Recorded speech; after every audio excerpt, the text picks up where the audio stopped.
Good afternoon, and welcome to NCIA's Industry Essentials Educational Webinar Series, our premier digital educational platform featuring a variety of programs to provide you timely, engaging, and essential education when and where your team needs it most. My name is Brian Gilbert, the Deputy Director of Events here at NCIA, and as always, I'm very excited to welcome you all to the first of two Catalyst Conversation series being hosted across February in celebration of Black History Month. In case you're joining us for the first time this afternoon, please note that these Catalyst Conversations are an advanced webinar series curated to give enrollees in NCIA's Social Equity Scholarship Program the opportunity to network and gain access to valuable knowledge that will help them excel in the cannabis industry. If you're just joining us, please stay on the lookout for housekeeping notes and orientation instructions to be relayed via the chat window. So we're not taking up any more valuable time with routine info, but if you have any questions for our team on how to participate in this virtual event, message myself or my colleague, Brooke Gilbert, at any time via a private message in the chat room. Before we get started, a thank you and final note to our guests who are joining us for the limited preview on our Facebook live stream as well. If you're an active NCIA member, follow that short link in the description to log into your account and join the conversation. If you're not an active NCIA member, follow the Join Now link to activate your membership or the Register Now link to purchase a discounted pass so you won't miss out on this invaluable programming. Now, let's get this show on the road. Legalization in new states and expansion of existing cannabis programs has created opportunity in a number of markets in 2021. In today's session, you will hear from experienced operators, consultants, and technical assistance providers sharing best practices and advice on where to get started, whether you'd like to apply for a license or start an ancillary business. We've got a lot of information to cover and a very important topic to explore, so let's not waste any more time. To kick things off, I'd like to welcome our co-moderating team for today's session to the virtual stage. Tahir Johnson, the Diversity, Equity, and Inclusion Manager here at the National Cannabis Industry Association, alongside Christine De La Rosa, the CEO and National Co-Founder of the People's Dispensary. You all have the floor and can take it away from here. All righty. Well, thank you, Brian, and thank you to everybody out there. We're looking forward to having a good conversation. We have a great panel of experts lined up from all parts of the industry. So Christine and I are definitely happy to be moderating this conversation. First off, we have Wanda Knox from Make Green Go. I'll let her come on and introduce herself. How you doing, Wanda? Hello. What's going on?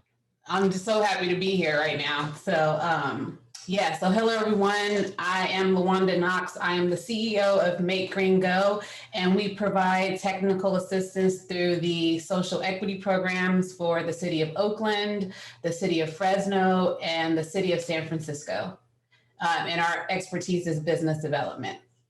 Thank you for having me here. Thank you. Thanks for joining us. Definitely looking forward to all the knowledge you're going to drop today. Next up, I have my good brother, Kevin Ford from Uplift. Kev, what's going on, bro? Not much, my brother. Appreciate you having me as always. My name is Kevin Ford Jr. I'm the founder of Uplift, and we started off as Uplift Maryland, but very excited to be transitioning to Uplift National this year. We more so focus on education and training for minorities and women who are interested in applying for licenses or really just becoming a part of the industry in any sector there may be. So look forward to speaking with you all. Yeah, thank you, Kev. And next up, my homegirl, Becky Colett, Detroit's finest, CEO of Calyxeum and the newest NCIA board member. Becky, what's good? What up, though? Hi, guys. I'm so excited to be here. My name is Rebecca Colett. I'm the CEO of Calyxeum. Calyxeum is a medically licensed cultivation and processing brand right in the heart of Detroit. We supply directly to patients and dispensaries. We soon will be adult use licensed later this year, so we're so excited about that. Calyxeum also has a consulting arm and a nonprofit where we do so many beautiful things in the community, like community events, cleanups. We rebuild homes, we We are building community gardens right now and workforce development programs in partnership with the city of Detroit. So excited to be here and represent the Midwest. I love it, man. Glad to have you here representing the D. And thank you. Looking forward to everything you're going to share with us. We have my good friend Amber Norwood from We the People Law.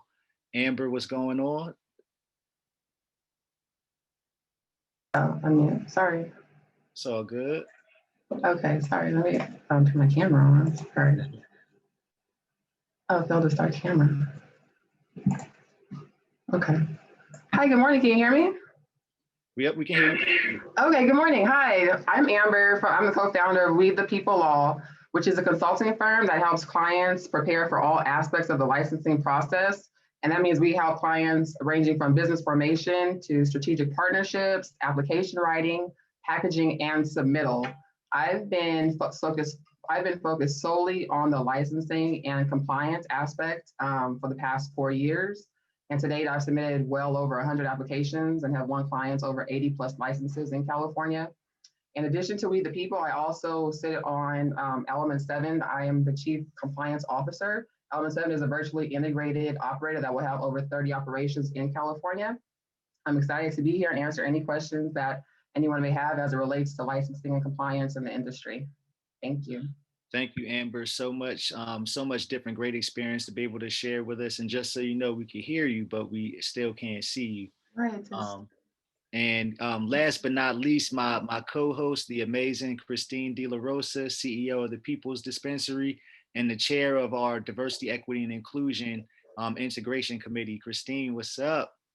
Hi, everybody. I'm so happy to be here amongst so many great people doing amazing things in the industry. I'm super excited to have this conversation. So rather than waste a lot of time on me, let's get to the questions. Let's go.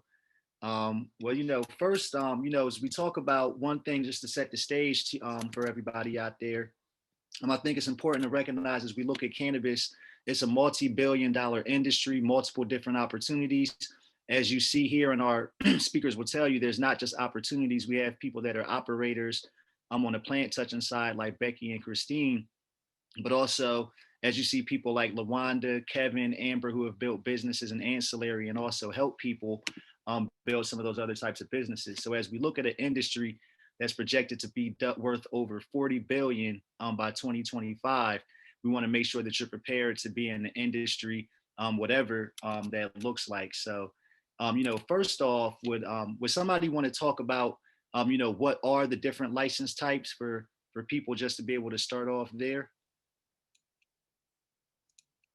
I'll go.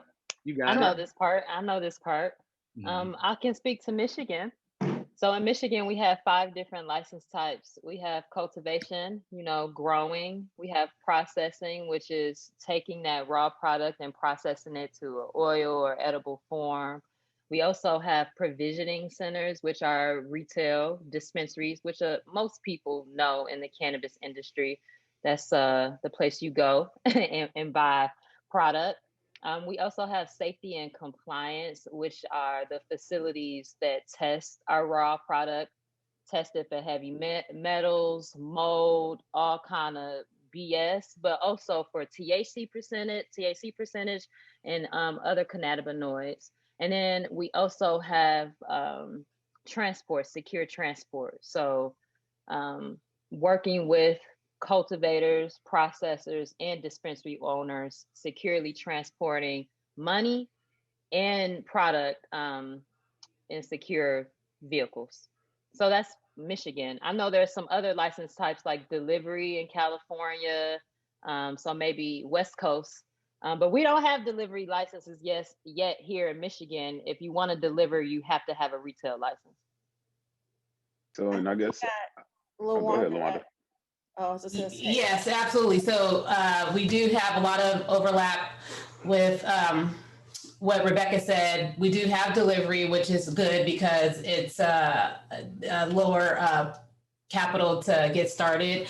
And we have distribution, which is a requirement. It's basically the middleman, and they're the ones who collect the taxes, and they can do transport, and they get the product from point A to point B. So we have distribution on top of everything that Rebecca said, and we call our processors manufacturers. And then we have testing. Everybody has some sort of testing. And then we have micro businesses, which is a combination of up to 3 different permit types, which makes a micro business.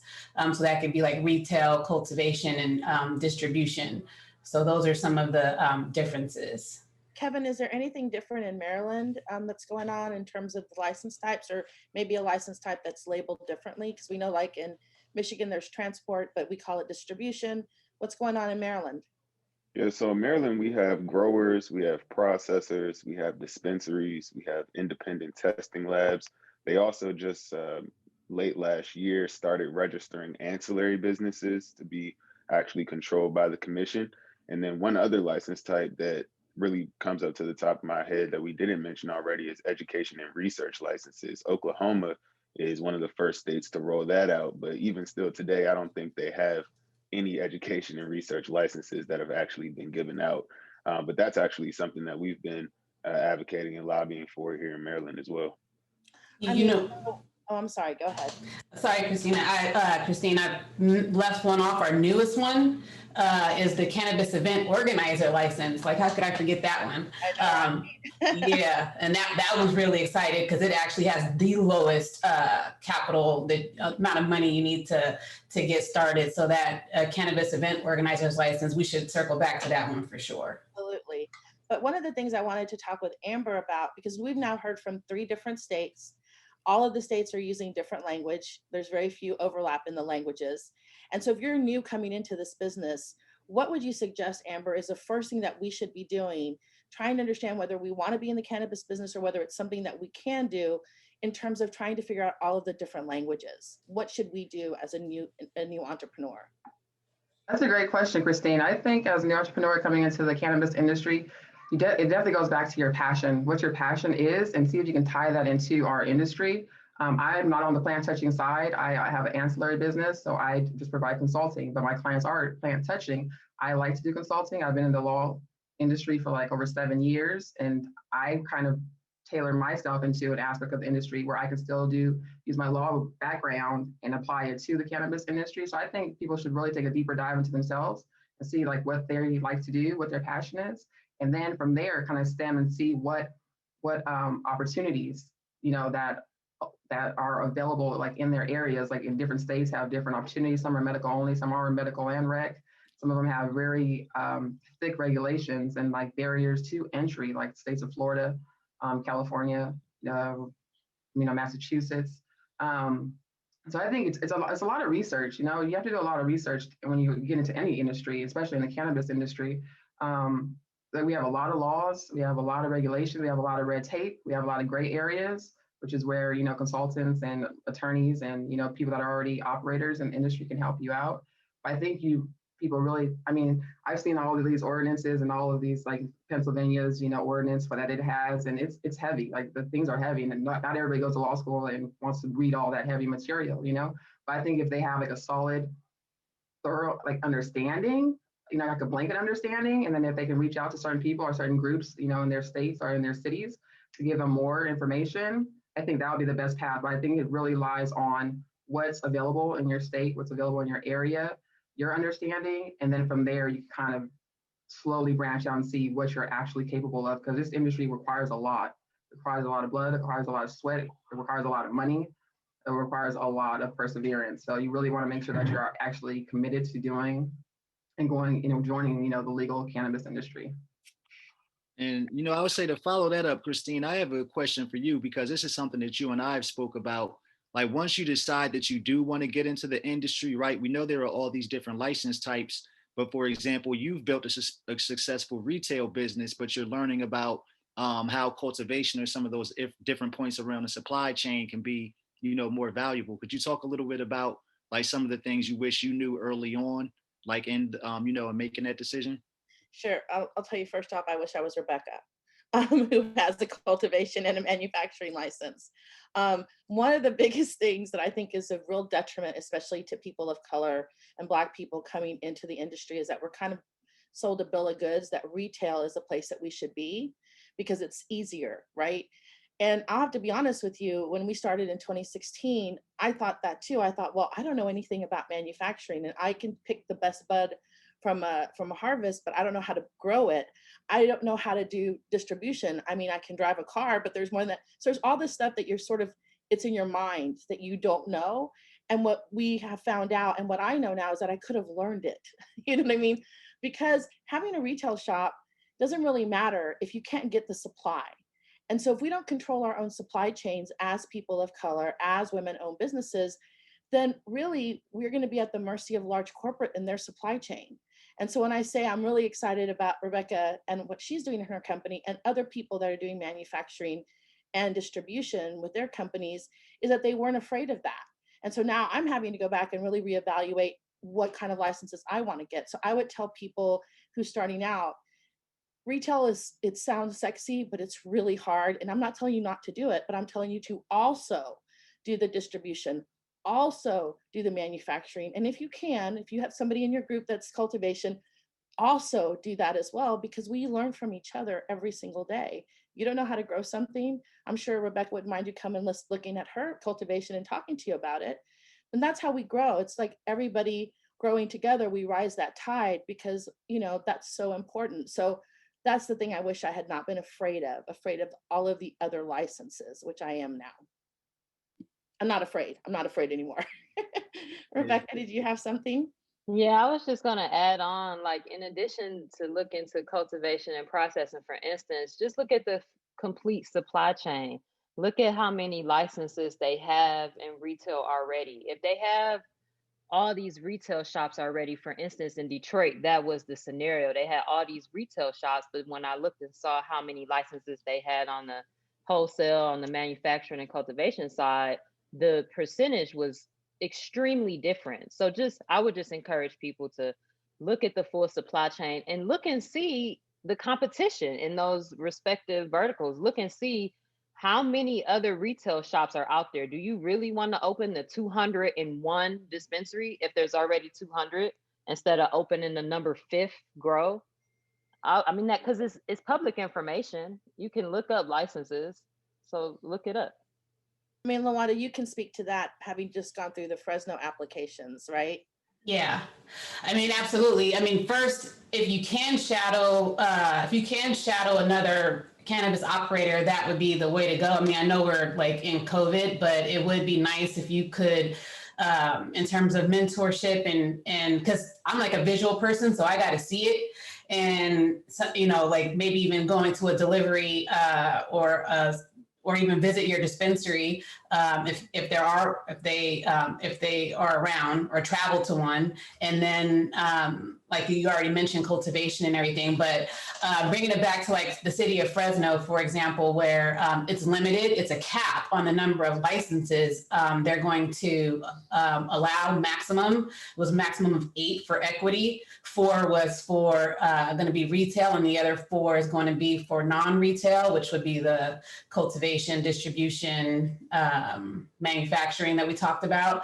And so, already because most of the applicants applied for retail. So the few that did apply for something else will most likely get it without a whole lot of competition, just because everybody's really going for the retail, which is, I mean, the retail is necessary, right? We do need, that's the front line, is the retail.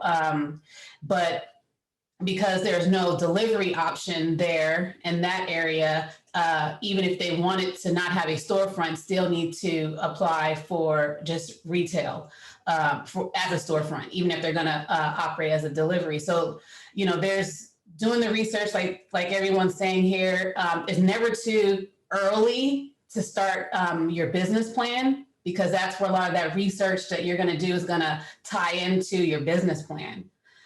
So we could And so that you can really, get your vision on paper, and then you'll know where the gaps are. Absolutely.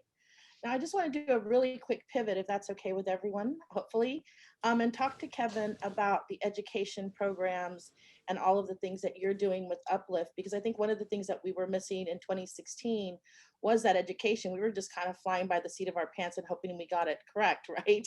And luckily now, people who are in the upcoming 5 medical and adult use markets that are coming online don't have to do what we did, which is try to figure it out by ourselves, in the middle of the night.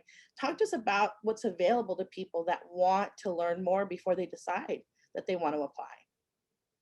I mean, so I guess first things first is, starting off with the different organizations that are around that offer educational material, like NCIA, like M4MM, Minority Cannabis Business Association, Women Grow, et cetera, and Uplift, and really just dive in. And not only do you want to dive into the information, you also want to dive into the people, because a lot of this, especially on the local level, is really about who you know and who you can team up with to make something happen on a larger scale. So, the education is definitely important, but the networking and everything that goes along with that is also just important. And that's why we have decided to move from a Maryland focus to a national focus and create the Uplift community, which is going to serve as a membership platform for minorities to really come together and to strategize on how we can move forward in the industry, whether it's from the advocacy and lobbying standpoint, or education and training, or just the whole social aspect. Because even with COVID, cannabis was one of the most social commodities that there was out here, and we've lost a lot of that with COVID. So that's a lot of what we're trying to bring back, is just the opportunity to truly just have downtime conversations with folks while consuming cannabis. Awesome. So I have a question for the panel, so whoever wants to answer. I wanted to ask each of you, what should the attendees that are listening to us right now, what should they know right now? And what do you think their first steps are to apply for a license in their jurisdiction? Like, what did you wish you had known? And then what do you tell other people to ask for now that you know? Let me go first if I can. Absolutely. This is the long game. If you coming in here to make a quick dollar, this isn't what you need to be trying to do. This legitimately is for you to come into this budgeting industry and really grow along with the industry, because the industry itself is still growing. There are, the largest companies in America will tell you, their CEOs will sit here and tell me, like, dude, I didn't figure this out like when I first came out. And even to Christine's point, in terms of not being scared about these different license types, you just have to jump out there and then have a little bit of faith to believe in the unseen, and if you can do that, I think that is what is like the intangible that could take you far in this industry, so long as you continue to surround yourself around the right people. Yeah, and then also if you think you qualify for an equity program, if you have an equity program, that would be a good place to start, is to go through the verification process for the equity program, so that you can tap into the free resources available, like the technical assistance, legal assistance, any type of funding that may be available. So that's a good place to start. Also, like I said, it's never too early to start writing your business plan, because once you start getting that vision on paper and you start crunching those numbers, you can tell, if you're a model where you're thinking will make money, or when it will make money, because one of the things early on is underestimating how long it will take for you to actually be able to support yourself with your business. And that's with any business, but particularly so with cannabis, it may take a little bit longer before you can actually pay yourself. So figuring out how you're going to pay your bills while you're trying to start up this business, because it's really full time. Like, once you get past the permitting process and you're starting to get to the point where you want to build out and get operational, it is it's a full-time job. So figuring out how you're going to support yourself is going to be critical to your success. And then also thinking about getting the technical assistance is important, and also the legal assistance, so that you can get your entity and your business structure together as early as possible, but getting help with that. And then I would say the final thing, if you're getting started, is also doing your research on the local and or state application process. Just getting a handle of what that's going to look like from start to finish. Those are some of the things that I would recommend starting at. And then one of the other things, thank you so much, Kevin and Wanda, for sharing those nuggets of wisdom. But I wanted just to anecdotally tell you that one of the biggest things I think at the beginning that we made a mistake on is that we didn't have an Amber. So I want Amber to talk, because I want to tell you, like, I'm going to be just super honest. Like, you start talking to compliance and my eyes glaze over, start asking me to read a legal document, and I start to like snore. This is true statements. And yet I am telling you right now, this should be the first line item on your operational budget, because it wasn't ours. And now we're going back and having to fix a bunch of stuff. Amber, I want to talk to you about, what do you think if you're newly coming in and let's say somebody gives you a call and they're like, hey, I want to start a cannabis business and I'm an underground grower. What do I need to do? What are like some of the things that you tell them about? Because I'm telling you, we didn't know about you. Like, we did not know about, especially people of color that do what you do, right? Because there was a lot of non-people of color that were giving us a lot of really bad advice because they didn't understand who we were, how we were coming out of the informal market, right? And what do you tell them? Because I think that this is the biggest thing and the most powerful and most important thing to do if you're just starting. Well, I've had a lot of clients that have been in the that were in the illicit market and transitioned over to the legal market. And the biggest thing is what I tell them to focus on is that, like Kevin was saying, this is a long game. Like, the permitting process is a very long strategic process, and it's finding locations, looking at the application, the local applications. So I'm out here in California, the city's application, finding the proper areas, finding what they will allow, what they won't allow, how the grow size, different things. So the biggest thing is that we want to transfer over what they currently did, which was like they had an illicit dispensary. We'll transfer it over to take the same business model and everything. They have the capital. Luckily, they have the capital. And we find a city that it is open, a municipality that's open, dive into their ordinances, their regulation, their application process. And I lay it out for them, and they're always like, this is a lot, it's a lot. We have to build an application. We have to build a story, because retail licenses and all licenses in California are really competitive. You can't just go in and fill out a form like we used to do for like the city of Maywood back in like 2017 or Linwood in 2016. You could just go in there and just put some stuff together. And they're like, okay, you have a license now, but now it's been very strategic. And these localities have like, people that sit on the council, and they're seeing names on these applications. They're seeing affiliations with different groups and, different partners and different advisors.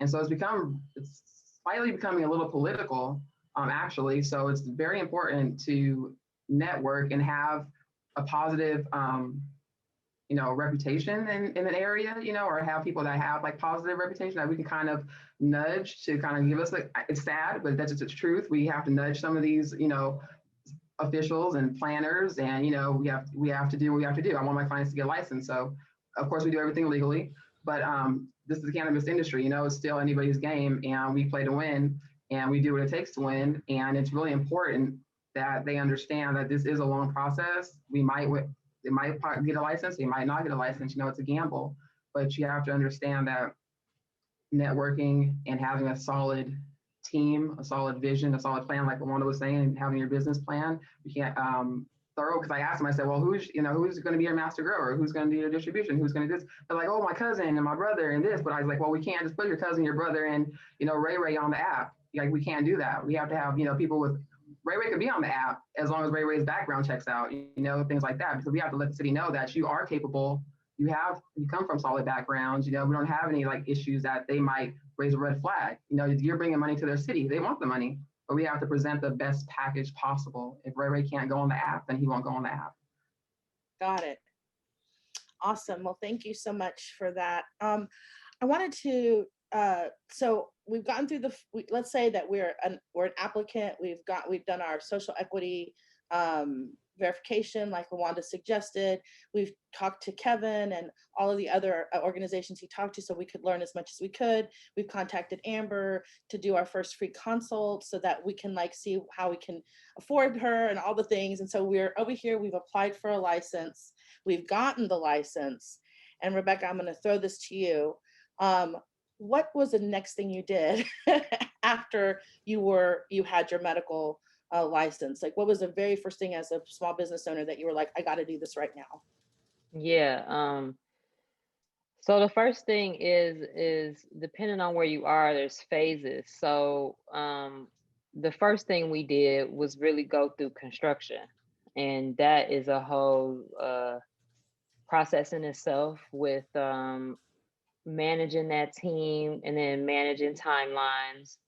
And then after that, I think it's important, like something that we did that other people should do is, if you're on the wholesale side, set up your distribution channels before you get that license. You know, set up those retail partnerships, set up those other processing partnerships before you get that license. So when you harvest, when you have product, you have somebody to give it to sell it to, because you've already established that relationship, that rapport. You've already had them try samples, like establish that. So first thing is doing that whole construction piece, but actually after you have that license in hand, is I would suggest establishing those relationships. So while you're going through harvest and stuff like that, you have those purchase orders set up, ready to go. You've established prices already ready to go. And there's no time in between, because, you know, there is a lot of capital startup costs in the beginning. And there is going to be some time before you even make any money, because plants have to grow. What are you doing in that meantime? And so until you get that first capital influx from those first harvests, you know, I mean, where are you going to get money from? So you don't want any lag time. So as soon as all the plants are packaged, dried, ready to go, you got the half of the invoice coming in right now, or cash on delivery, whatever it is. That's what I would suggest. And we did that because we came from the medical market. We already were supplying to dispensaries, but I've seen some of my peers, just other growers I know, that have had inventory for some time because they didn't establish those relationships on the retail side. So they just have this inventory sitting. Don't nobody want no inventory sitting. That's just money you leaving on the shelf. So that's what I would suggest. And then, another suggestion is that team is so important on all fronts, whether it's the attorney, whether it's the accountant, especially the accountant in this industry. But a team is very important, because once you have that team and that infrastructure, everybody has their roles and responsibilities and everybody works together. It's just so important. A lot of people think, oh, I just want to sell some weed, I just want to grow some weed, but this industry is so more intense than that. It's, you know, it's commercial agriculture, you know, it's a full supply chain.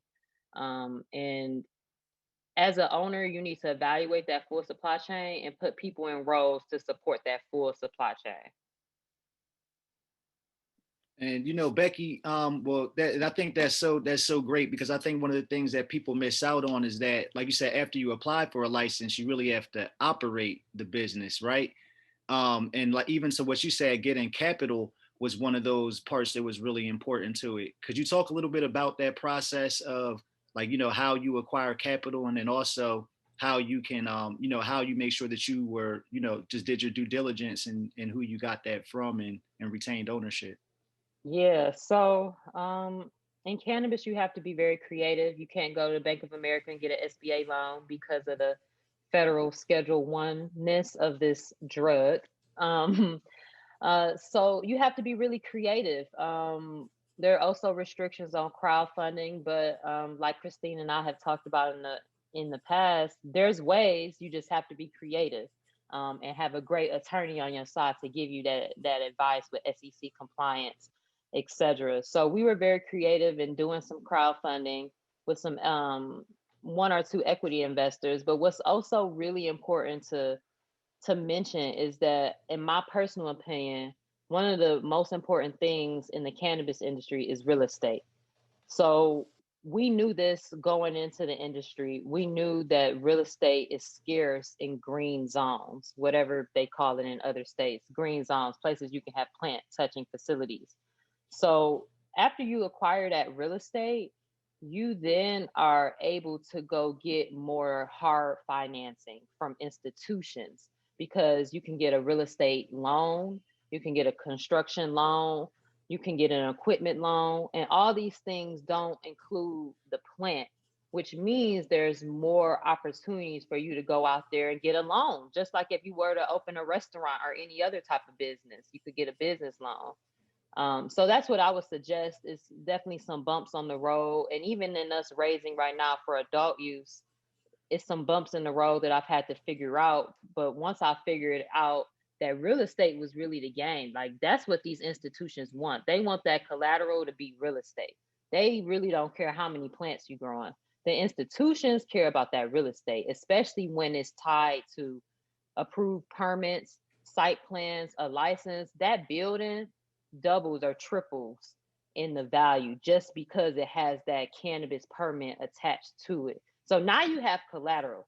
Now you go around and say, I got a warehouse that's worth $3 million and I can get financing against that 3 mil, for instance. Just that's something that I wish I would have known, but I have figured out along the journey, talking to people that are not in cannabis, that are just in finance, that are just in lending, and they lend to cannabis, they lend to restaurants, they lend to CPG, they lend to everybody, as long as you got that hard collateral. And everybody knows real estate in every industry, and every investor I've ever talked to in my whole entire life has always been comfortable with investing in real estate. I mean, that's been around since the beginning of time, people buying real estate. So that makes people comfortable, because cannabis to a lot of people is still so uncertain. Like, it's still federally illegal. Like, people change their minds all the time. We got a new administration. So a lot of investors are scared of investing in cannabis, in the plant. But what has not changed is they're still comfortable in investing in that real estate. So in essence, get that real estate, own that real estate, and then go out there and get financing opportunities. That way you don't mess up your cap table. You can retain as much equity as possible. And you can be more creative with debt. I mean, you could pay off debt, and then you pay off the debt, and then you get rid of them, and then you just move ahead. Debt is in almost every business, in every business vertical in the world. So that's what I would suggest. Great point. That was key, Becky, maintaining your equity as much as possible. Because a lot of times in the beginning, when we're trying to start up and get capital for the business, the first thing to go out is, especially with equity applicants, is they allocate up to the max that they can allocate of their equity for not little things, but for minor things in the beginning, like getting assistance with their application, for example, or securing the real estate, for example, without really fully thinking about the long-term impact that giving up too much equity so soon has on their long-term success, because investors like a clean cap table, and they don't want to see a bunch of 20%, 10%, broken up. And then it limits your ability, if you do need to go the equity route instead of the debt route, it limits your ability to go and get those investors. So maintaining as much equity as you can in the beginning that's one of the common mistakes that we see with equity applicants, for example. Absolutely. And I think that's a good question too, because a lot of times there's a lot of things you have to figure out when you're just starting up.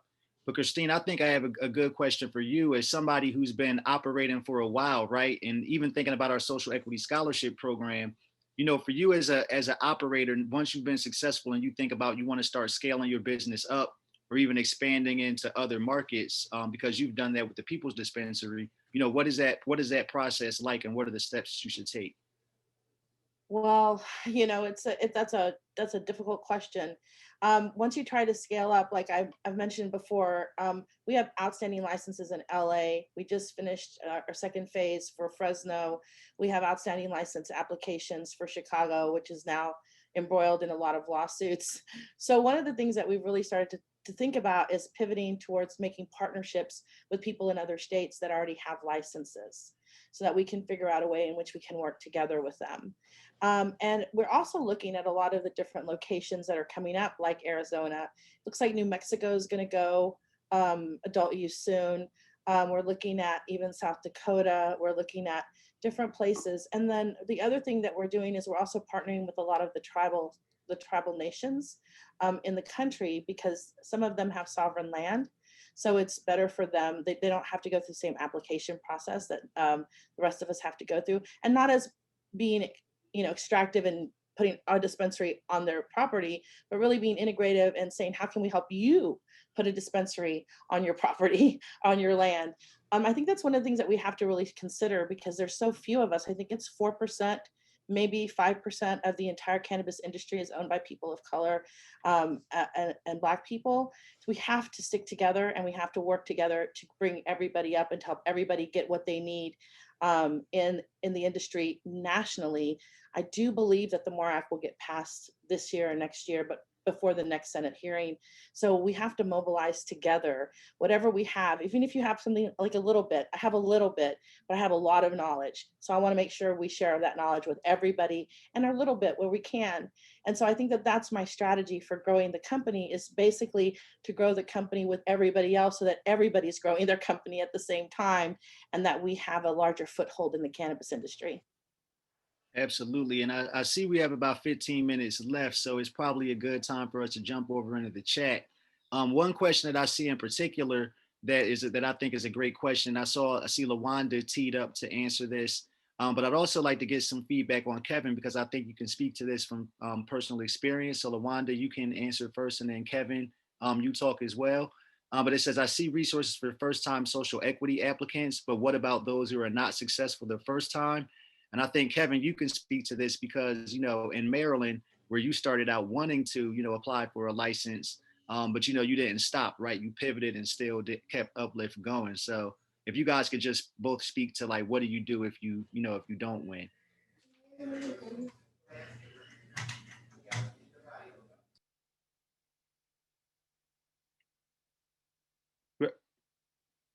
Oh, I think you're on mute, LaWanda. Okay, I thought you were talking to Kevin. Oh, no, I was saying you could go first and then Kev. Okay, thank you. I misunderstood. So yeah, basically,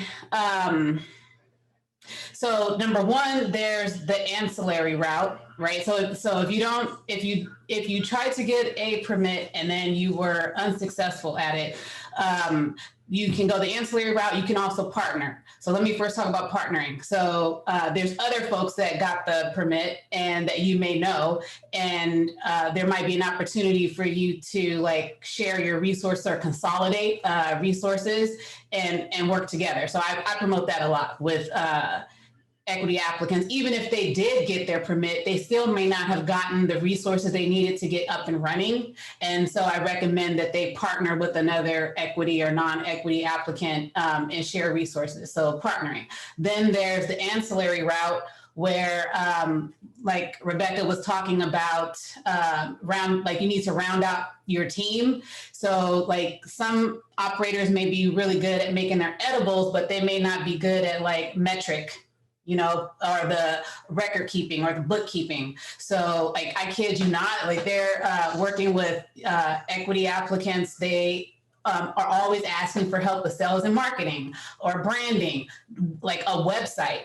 Like bookkeeping is huge, security. So if you go down that compliance checklist, I guarantee you there's some things in there that you can do that you may not even thought about. And there are people who need your services. Like if you like training people, then, you can start like a training consulting company and build content. So I think that is some options that you could look at.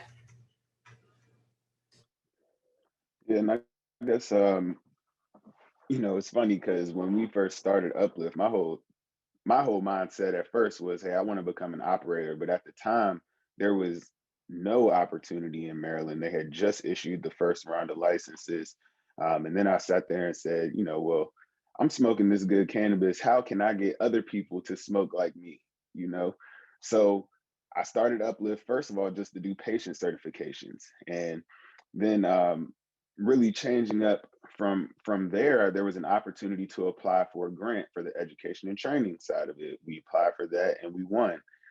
Then we applied for a license again, still didn't win.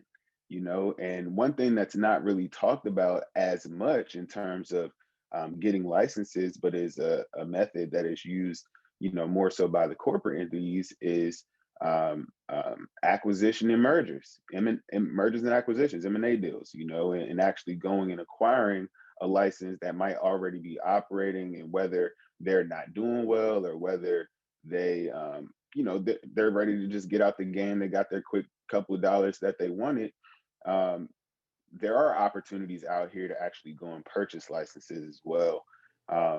So I guess really look out for that too. But, definitely if you're coming through that route, you need that cash up front, a very strong financial partner at that. So, and just to circle back, because one thing I wanted to say about the whole financing thing is make sure that you keep at the forefront of your mind time frame. If you're looking to apply for a license in a state that might be next year, you should be trying to get your financial capability together right now, and because even once you say, hey, I have this good deal and you have all your stuff together, it's not like they're going to be able to turn around that term sheet for you next week. It's going to take 45, 60, 90 days, 120 days for them to get you what you need. So just make sure that you have enough lead time in front of what you're doing. In front of trying to acquire this capital, or at least just that term sheet for the capital as soon as possible rather than waiting. Also, yeah, and just I was go just gonna say, yeah, Kevin, you're definitely right, because in some instances, for certain license types, for instance, medical in Michigan, we had to have a certain amount of assets liquid to even qualify for the license. So yes, ASAP, get started ASAP. And then also I was going to say about people looking at the ancillary approach, because everything is remote now, that's actually to your advantage. That's an opportunity, the remote work, because the whole cannabis industry is very tech driven and everything is cloud. A lot of the software is cloud based. So if you think about it, you could be, in Michigan or any state and help people in California with their metric from your own home. Like really be thinking about, because all you gotta do is log into the system. As long as you're a user, if they're on QuickBooks Online, for example, for bookkeeping, you could be anywhere and you can help remotely these plant touching businesses with those services. So, and then you can stack those services too and add more, kind of comprehensive, like all in one house type of deal. So it could be you and a couple of your friends that have skills, and you can have a whole little remote workforce without even leaving your home. So I would really consider that, because there's a need for it. There's a need for people with specific skills that can help these cannabis businesses, and they don't necessarily have the money to hire. They don't have enough money to hire an employee to do all of these things for them, but they could pay you, a fixed amount a month or on an hourly rate for you to do those things at that time, or for a fixed number of hours. So that would be a good approach, I think. But let me also say this, and I know that we've kind of pivoted the question a little bit in terms of, like, say, what happens if you don't get the license. The other side of it is just perseverance. Keep pushing. Again, this is the long game. If you don't get it the first time, try again, try again, try again. And not to mention, there are other states out here that have looser regulations and restrictions, like in Oklahoma, for example. Just try. If this is really what you want to do, go and figure that out. We only have time for one more question, and this is from one of our attendees. And Amber, I'm thinking this might be in your wheelhouse. It's to ask, do the panelists have any thoughts on new business owners entering into revenue sharing agreements? Does that feel, yeah, and absolutely, Kevin. Right, I think Kevin or Rebecca.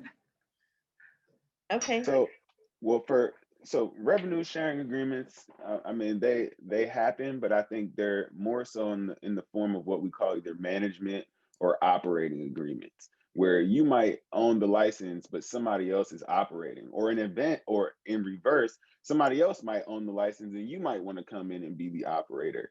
So there are ways to structure solid deals in terms of revenue share from the operations or management perspectives. Yeah, I mean, just to piggyback, I mean, I've seen this a lot of times in social equity plays where in order to get that license, that social equity applicant has to have 51% of the license. However, a lot of times predatory investors would then create a revenue share agreement where you're not getting 51% of the revenue. So just in those instances, because I have friends, especially out in Cali, you know, with the social equity, have it just not worked out in their favor. Just be have a good attorney on your side, coming back to that can review these type of agreements, especially if you're going into a partnership in those areas where the licenses are limited to social equity applicants. For instance, in Detroit, it's about to be the same type of deal that we about to get into, that social equity applicants are required to have 50% of all the license types for adult use. What you're going to see happen is a lot of investors try to come in and be 49% of the license, but they may try to get more of the revenue share. So just know your legal documents, read all the fine print, or have an attorney that you trust. Definitely have an attorney, because I've seen scenarios where they verbally agreed on you know, the split, and then what was in writing or the way that the legal documents were drafted, it was different, and an attorney is trained to be able to pick up on that, whereas you may read it and still not actually pick up on that. So you definitely need an attorney to review anything that before you sign it. And also, not all, anyway, so basically that just definitely have an attorney look at that, because everything that Rebecca said was correct. That's how a lot of the predatory scenarios come into play. And then to piggyback off of what everyone said, this industry is, I do have clients that have management, you know, agreements with different operators, and they are coming in with the money, they're coming in with the capital. And when you have, as a social equity, you know, applicant that's working with them, they are invested in getting their money back. And unfortunately, more than likely the terms aren't going to be in their favor, you know, because I mean, it's a business, right? You want to be in business, they want to be in business. We have to have a social equity applicant in order for us, you know, to move forward, right? But at the beginning and the end of the day, the person with the money, you know, they're going to get the money back. So even when your attorney does look at the agreement, you have your own attorney, they have their attorney, you're going to have to come to a happy medium. And more often, in my clients' cases, more often than not, the terms aren't the best for the social equity applicant, but it is the best that they can get right now. And they want to take advantage of the opportunity, partner with a strong, you know, cannabis company, and they're going to do it. So you're going to have to be a little flexible. And one last thing, they also have to, in some cities and some locations, the managerial partners also have to do the background check and be named as owners on the application, even if they don't have equity, but they still may have to be listed on the application itself. Yeah, we'll definitely appreciate y'all. You know, we got 3 minutes left. You know, I think that's all we could fit in an hour. But I definitely appreciate y'all, you know, sharing so many gems. For everybody that came out, I definitely hope you understand and got something good to take away from the day. The recording will be available. You know, I think that our social equity, also to mention our social equity scholarship program for everybody out there listening, is free complimentary membership to NCIA. Doesn't matter if you won a license, you know, even if you applied for one before and you didn't win it, you're still eligible as long as you have met the requirements as a social equity applicant or operator in your respective jurisdiction, then you qualify for the program. So, you know, we're here to help producing more great content like this. Later on this month, we'll have ours with growers. Big thank you to our sponsors. Big thank you to Copper State, law offices of Omar Figueroa.